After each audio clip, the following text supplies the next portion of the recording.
completely surreal, when I look back right now with a bit of distance, it's like, what the hell did I do? I was completely crazy to do that.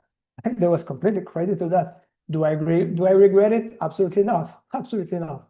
But this was completely surreal move that completely changed my career. But at the same time, I love that.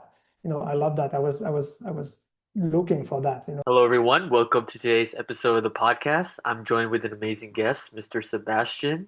Sebastien, how are you today? I'm great. Thank you. Amazing. Thank you so much for your time and for coming on today's episode of the podcast. We truly appreciate it. Thank you. Thank you for having me. Sebastien is the co-founder and creative director of Essential Studio, a company which helps businesses reach their sustainability goals with strategic and purposeful product design, innovation, and branding. Essential Studio pioneers a new era where eco-consciousness is the cornerstone of business excellence. Key services include strategic product design and innovation, purposeful branding and brand strategy, and sustainable design and consultancy. For more information, be sure to check out the website to learn more about Essential Studio. And if you would like to discuss how sustainable design can drive your business objectives, you can book a strategy session on the website listed in the description. If you would like to connect with Sebastien, you can do that as well. His LinkedIn is in the description. So without further ado, let's get into today's episode of the podcast. So Sebastien, I briefly mentioned to the audience about you and about Essential Studio, but can you please tell my audience a bit more about who you are and what Essential Studio is all about? Yes. So yeah, I'm Sebastien. I'm a French citizen. I'm born and raised in France, in Paris. Especially, I have a wife. I have two kids, 14 and 10 years old. And I've lived in Asia for almost 20 years by now. I think half of it was in China, and the other half until now in Thailand.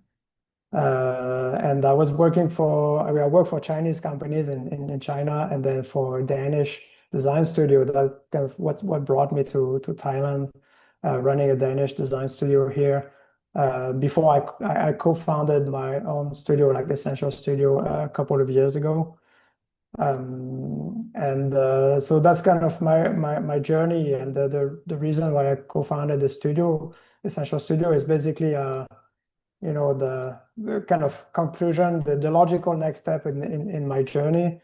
I work in manufacturing. I learned a lot in manufacturing in China, and then I work like in-house, and then I moved to a studio, so where we not only work for one, company, but we work for many companies in different fields. So I learned a lot in that aspect as well. So yeah, last year, 2 years ago, it was about time that I put all of this experience and knowledge into practice, and I started Essential Studio. So basically, my approach was that now we are in a really special time for design, where good manufacturing can be done everywhere, and good quality can be done everywhere very, very easily. It's kind of a given right now, and everybody assumes that products design is to be beautiful, and that's what design was mostly known for, is to make just things beautiful in the past. So right now we are in the junction where this is no longer enough, being products being of good quality and being good looking. This is no longer enough. I think now we have a lot of climate pressure coming on us. So I wanted Essential Studio to focus on still doing high quality, beautiful products, but embed the sustainability aspect really early on in the process. So basically merging that with the design process, not thinking about it after, oh, we did something, okay, how are we going to throw it away now? So this is my whole reason behind creating Essential Studio, basically merging traditional design process with the sustainability aspect. think that's absolutely incredible, the fact that you're incorporating this sustainability aspect. And I'm sure one thing that jumps out to my audience is your shirt is also made through sustainability and has that sustainability aspect. So the shirt, for my audience who isn't familiar with, just is in stores right now, is ready for you to order if you're interested. More information will be listed down in the description. But Sebastian, can you talk a little bit more on the design making process of the shirt and what the shirt represents and why it's important to you? Yeah, sure, sure. So that's interesting story. I mean, it's all really about connection because we are not doing that on our own. We are doing this with a partner that is called Morloop in Thailand, and Morloop is a circular business that basically it's like a waste management platform here in Thailand. So they have partnership with about 100 factories around the country that operate, fabric textile factories, and they often have, leftovers. I mean, they're not often, they always have leftovers because of the nature of the fashion business. It comes and go, and something that is trendy now, the next month is no longer trendy. So this is a practice that is non-sustainable, of course. That generates a lot of waste. So what Morloop does is it collects from about 100 factories around Thailand and propose it for reuse to the market, basically. So we partner with them actually to collect some of this fabric. It's 100% cotton, so it's not fabric that has been used already. It's not recycled. It's just waste that was waiting to be either burnt or discarded in landfill, and we just take it and make something with it. So in our case, and you can do anything with it. In our case, we decided, at least for the start, to make some t-shirts like the one I'm wearing. We're doing two. We have a midnight blue like the one I'm wearing. We have a kind of forest green version of it. So it's very high quality. It's 100% cotton fabric, and because of the manufacturing process of this kind of fabric, and especially with cotton, that is very water intensive, it's very energy intensive. So by using dead stock instead of virgin fabric, you're kind of saving 4.55 kilogram of CO2 equivalent by t-shirts. So this is the sustainability aspect of it. So actually at the back, it's written, how much this t-shirt save in terms of CO2. So we are starting with t-shirt, and we're kind of testing a bit the response from people. And if everything goes well, we might launch some new colors, or we might expand the line. But we might not be able to see the same fabric or same color again, because like the nature of the dead stock is that it's unpredictable, and you get what is what is being wasted, basically. So this color, this fabric might not ever happen again. So that's the constraint and also the beauty of it. That's absolutely incredible. And it's great that you mentioned about the fact that there could be maybe new variations, different colors, different fabrics. So my audience will definitely be aware of that. And you also mentioned the number at the back, which highlights Yes. the sustainability aspect because it's something that makes Essential Studio and the t-shirt unique. And it also puts the sustainability aspect. So I think that is a really rare combination. Yeah, I mean, it makes things visible. That's one of the key aspects about communicating around sustainability, is like it's a very abstract things, but actually it's all about material. It's all about numbers, data. So putting that in clear, I would love to show you, but it's at the back, so I will have to turn my back on you, so I'll not do that. But you can get a picture online. Yeah. And if we focus on this topic of sustainability, I'm sure my audience is curious about Essential Studio and how you empower businesses to achieve their sustainability goals. Where do you see Mhm, mhm. this empowerment and helping these businesses that you work with achieve their sustainability goals? Yes. Yeah, that's a good question. I mean, it's often start with the business goals in actually, it's business goals first because we are talking to companies. I mean, for-profit companies. So every intervention we're doing have to uh, be built in their business goals. So this is business goals first, and then we see how design can help to reach these goals. There's many different ways that we can help them reach these goals. So it's a very strategic intervention. Again, I'm going back to the strategic word because we're not doing decorative, shallow makeup things. This is for us. It's design is a very strategic intervention.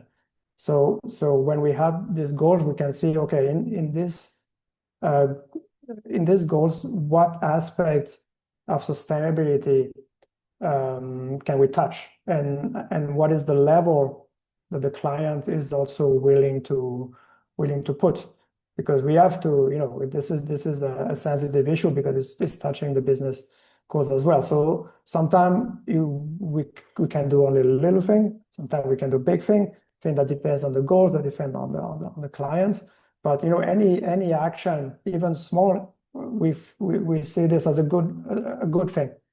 So it's not about turning the table every time and changing everything overnight. It cannot be done. It's impossible, right? So step by step, like step by step approach. Any small win is a win.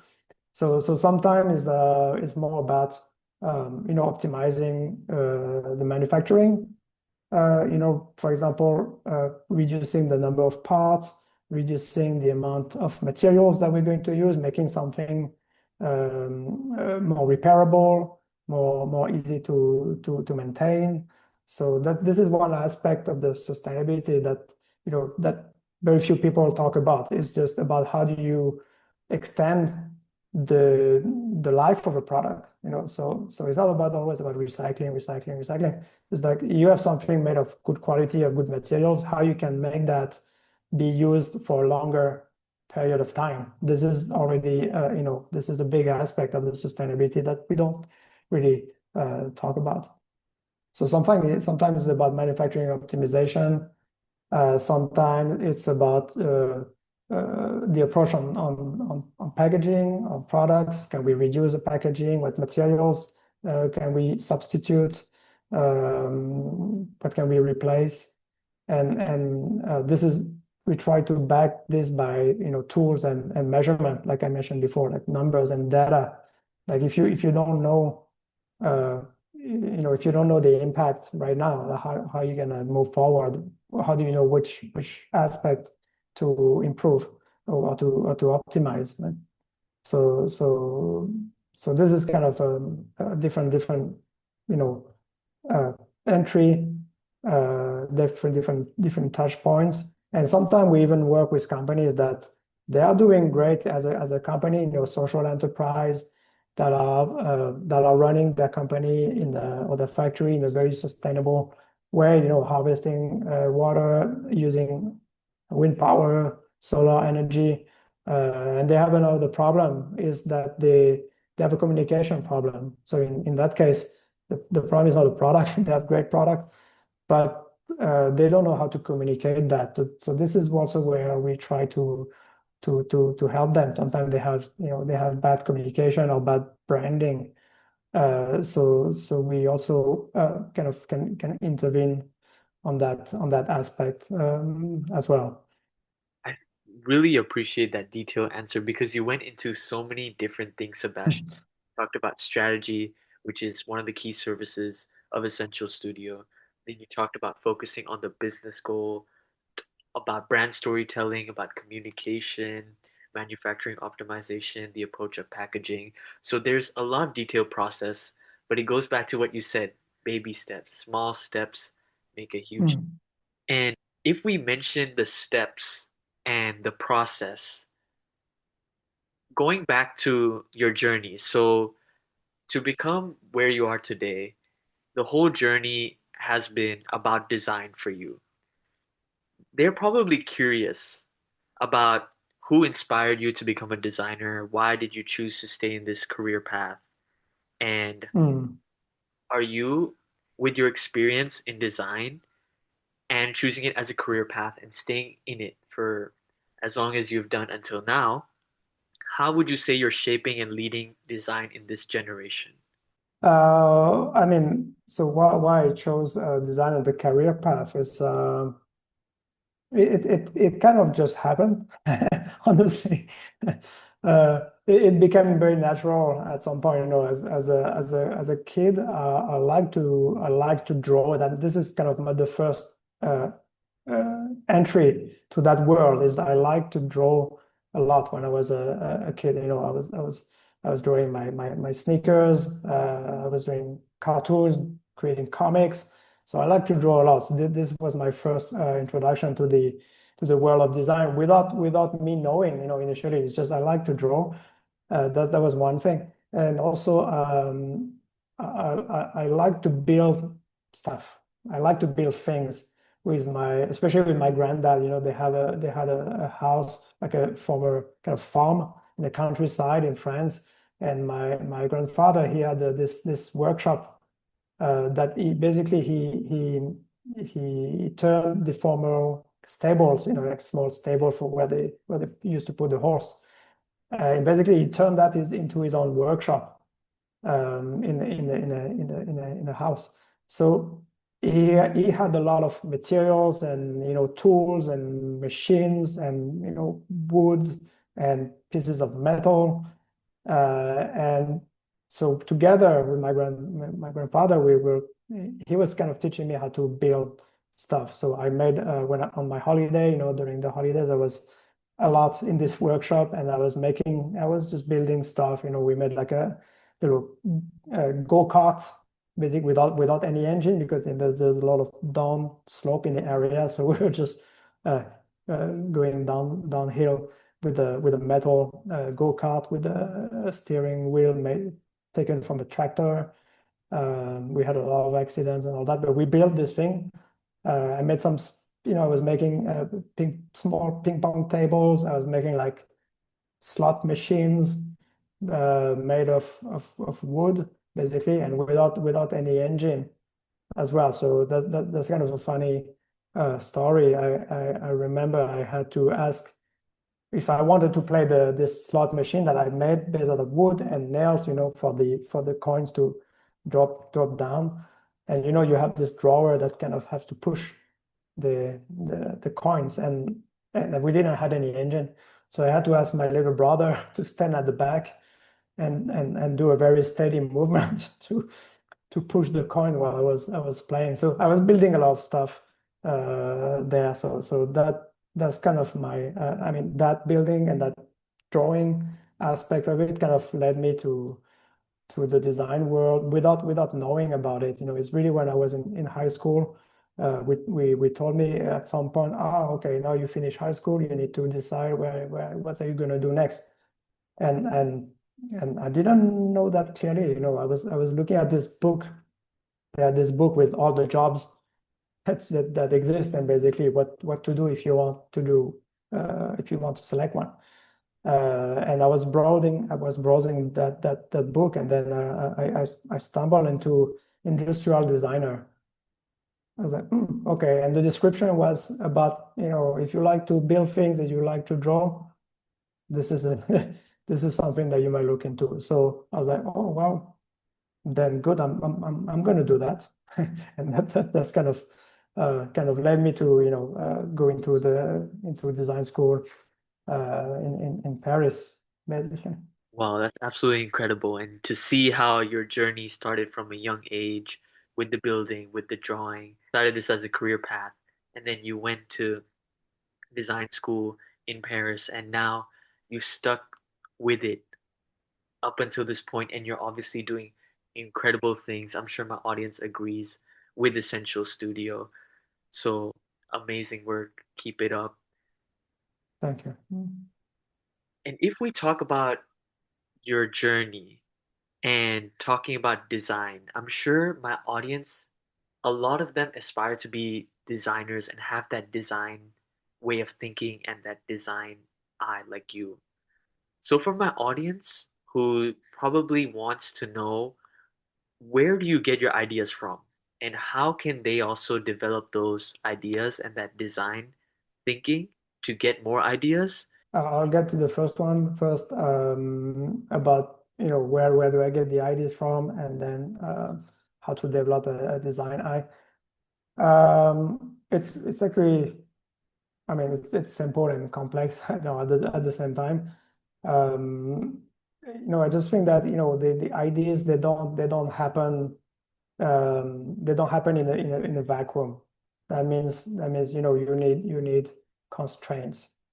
You need constraint. You need boundaries for creativity to get triggered and find path, connect dots. So that's kind of the first thing. So you need a set of boundaries, for ideas to happen. And they can come from anywhere. They can come from anywhere really. So the important thing I think is to have the mindset ready for this thing to happen. And my opinion is to have to look at things, and not just see things. We see a lot of things. We are bombarded with a lot of things, visual information every day, and we see a lot of things, but we don't really truly look at things. So this is really a mindset about whatever comes your way, is to have a really analytical look at what you're saying, and every day. So that means my best recommendation as a designer is to for this idea to happen, you just have to live life. There's not like secret formula. You just have to live your life basically, and then have this mindset kind of turn on at all times. So live life, and of course multiplying the experiences, right? If you stay locked in your room, that's not going to be a very good environment for your brain to be active. So you have to multiply the experiences, live your life, travel, and all of this will give I call this give food to your brain. This will give food. This will feed your brain with multiple sensorial information. So that's one aspect of it. And I think the other aspect is you kind of have to trust your brain a little bit to make the connection for you. That I know that sounds a little bit strange, but I've experienced it, and I think other people experience it. Is that the brain is a magical tool. There's nothing like that. It's a magical piece of hardware that we have here. So the more food you give to him, and the more trust you put in your brain, the connection will emerge. Sometimes they emerge faster. Sometimes it takes a bit more. It takes a bit more time for this connection to happen, but they do happen. And sometimes you get this spark. You get it in the shower. Just to go on the cliche. It pops up. It emerges in the shower, or it's when you walk, or even if you listen to someone else's idea, it will connect to whatever your brain has been digesting. So that's yeah, it can come from multiple directions. It's just you have to have the mindset kind of ready for this to happen. Now, I've an experience. I'm coming from France, where the design was more related to art and aesthetics, and we have a lot of design stars.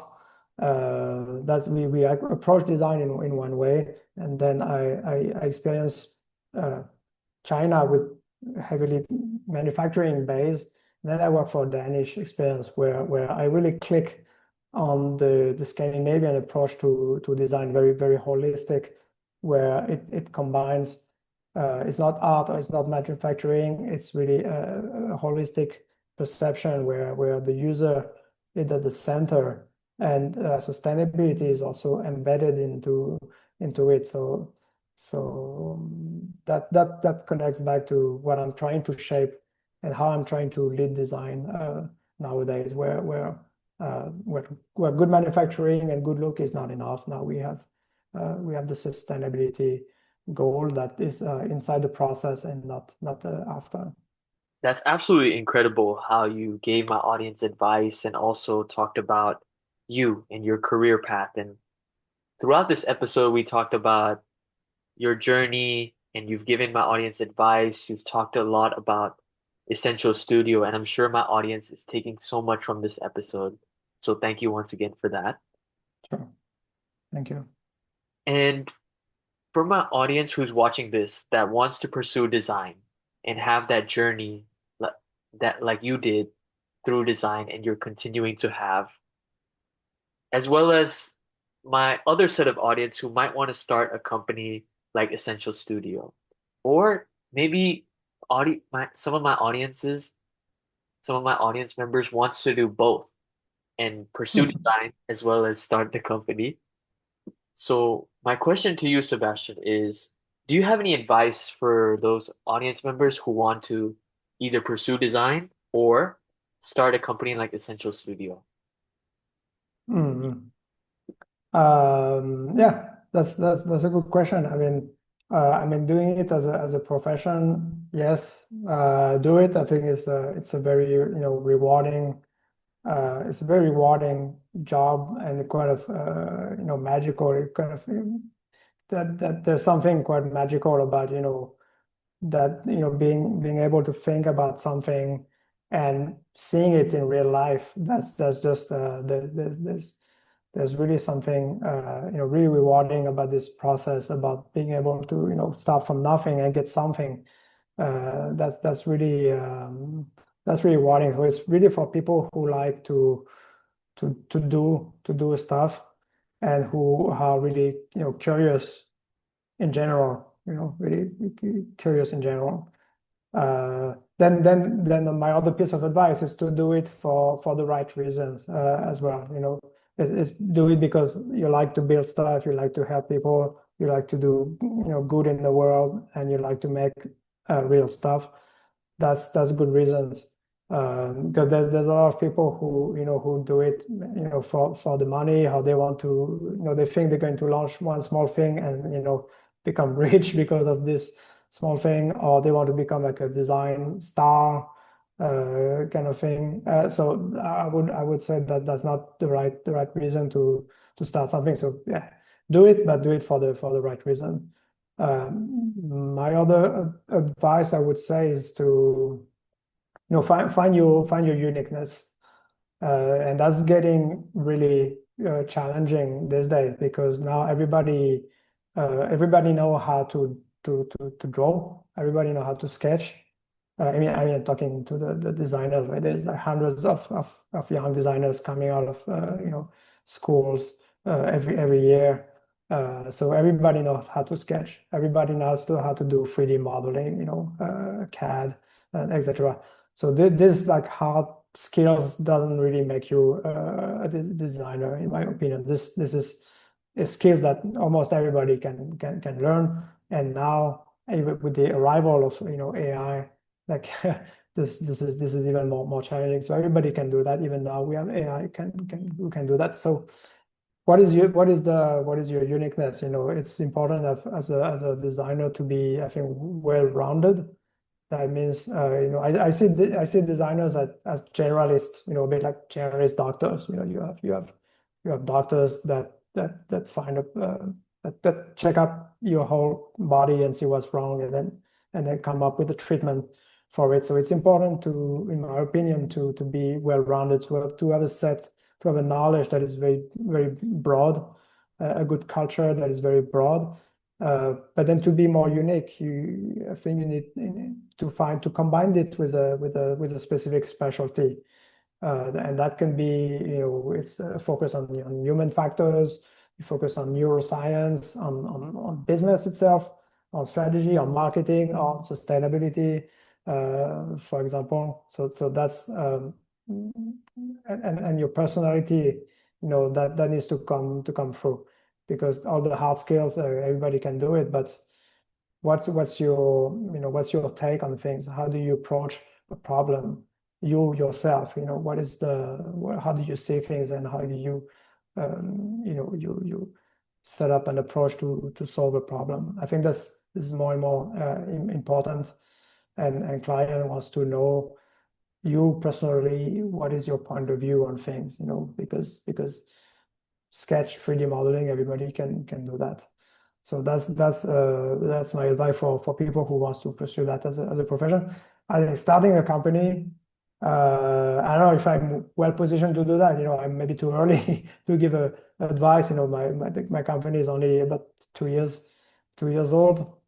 But in that case, I mean, the bottom line, if you want a quiet life and a no stress life, don't do it for sure. Don't do it. If you want that, if you like the grind, the extra hour, if you want to if you have the heart and the passion to do it, and you're willing to go through the up and down, and your whole life is kind of revolves around that, and it's turned upside down. If you're fine with that, then okay, then do it. But in that case, you need to have some other set of skills to do that, and be surrounded with good people and good team. And it's no longer about how you do things. Then it becomes about the conversation turns around, about who you know. Mostly that. So that's why I recommend to get some experience first, and then based on the experience and based on the network that you've built over time, then start a company. If you do that too early, it might not be the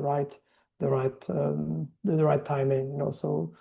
So starting a company, yes, but you have to cultivate your network, that you genuinely build when living your life, as I mentioned, earlier. Thank you so much for sharing that, Sebastian. That was really transparent, and it's a culmination of your whole journey and what you've experienced and your advice based on what you've been through, whether it's through your design journey or having Essential Studio. And from a lot of what you said, Sebastian, I think the main thing that we can all take away is all about finding your uniqueness. You mentioned Mm, well-rounded, it's about how you take on things, and it's all about finding your uniqueness. And also, you might agree that with Essential Studio, I believe and I'm 100% sure that you're the right person and you're at the right stage to give a lot of feedback. And my audience would definitely take that as valuable feedback. And I know you're going to have an amazing 2026. So I wish you all the best as Thank well. you. Hope so. And Yes. I think my audience could take a lot from your journey and a lot from the advice that you give, because it's all really essential advice. I appreciate the joke here. A bit of a joke, a bit of a wordplay. But having said that, and we mentioned a lot about journey, and I keep mentioning, Uh, and you mentioned uniqueness. So this podcast is all about having a unique voice, and everyone has that unique voice, just like mm, Sebastian, and about surreal journeys. So if I were to ask you, what is your surreal journey? Because everyone has a journey that is different mm, and unique. So what's yours? yeah. Yeah, I definitely had many surreal moments in my short career.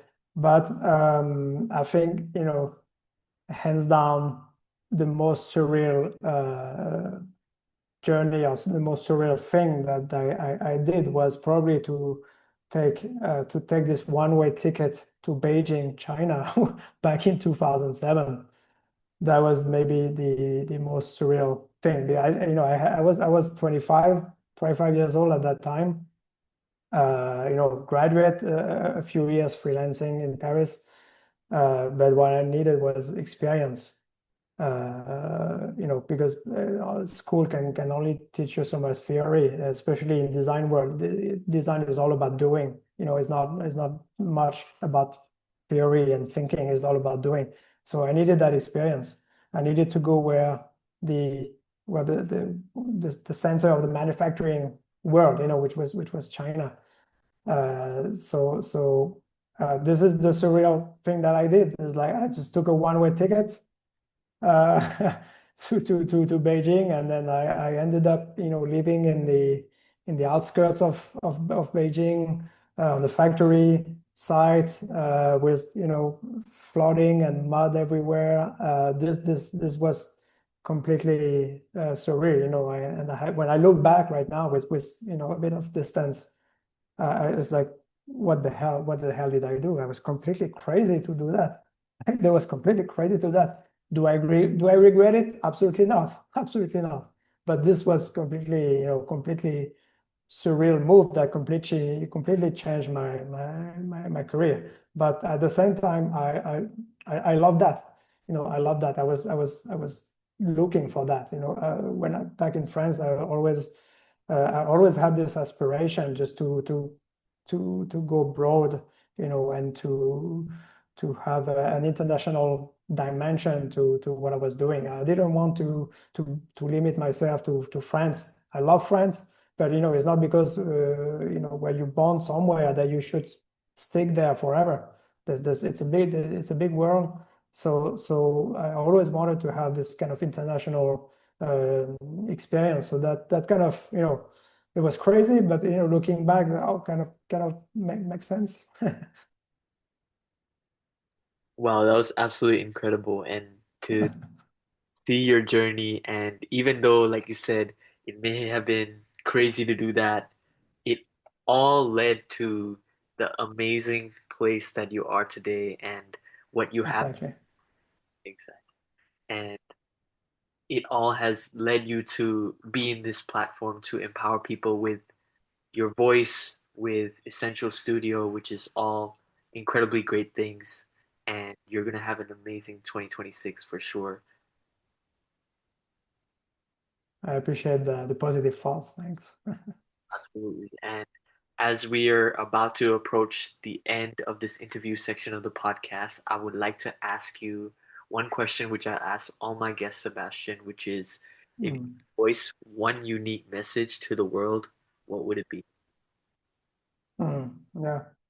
Um, I mean, I'm gonna go with something quite simple. Is just be kind and be humble. And once in a while, it might sound a bit silly. Once in a while, just look up at the stars and remind ourselves of our place, in the grand grand scheme of things. I think that I found that very humbling, just to remind ourselves about how small we are in this whole thing. And I think that helps to put a lot of things in perspective, so that brings you back to earth a bit. Yeah. Be kind and humble. Look at the stars. Thank you so much for sharing that unique message. It truly means a lot. Thank you. And that concludes the end of this interview section of the podcast. That concludes the episode. Thank you so much, Sebastian, once again for your time and for coming on. Thank you. Thank you. I had a great time. Thank you. And is there any last things that you would like to say about Essential Studio? Maybe where they can find you, where they can check Essential Studio out, the services. Yeah, I mean, we have our website, sntl.co, and we're also on Facebook, Instagram, LinkedIn. So please, feel free to check it out. Feel free to connect with me. Just to talk and connect. I'll be happy to do that. And then if you want a T-shirt, contact me. Yes, absolutely. I'm sure that my audience is definitely interested, and I hope get so many t-shirt sales, and I'm sure that my audience is ready to purchase it and ready to reach out to you. That's great. That's great. Thank you so much for today. Thank you for your time. Thank you so much, Sebastian, as well. And to my audience who has made it to the end of this interview section of the podcast, I hope you enjoyed. If you did, please make sure to like, subscribe, and share this video with your friends and family and anyone that may be interested in knowing more about Essential Studio and more about Sebastian. He's shared so many incredible things in today's episode, and it'll be extremely valuable. So do share it around, do subscribe, do like the video, and that concludes today's episode. Thank you so much once again to my audience for watching. Thank you so much, Sebastian, for your time, Thank you. Thank you so much. and I'll see you all for the next episode.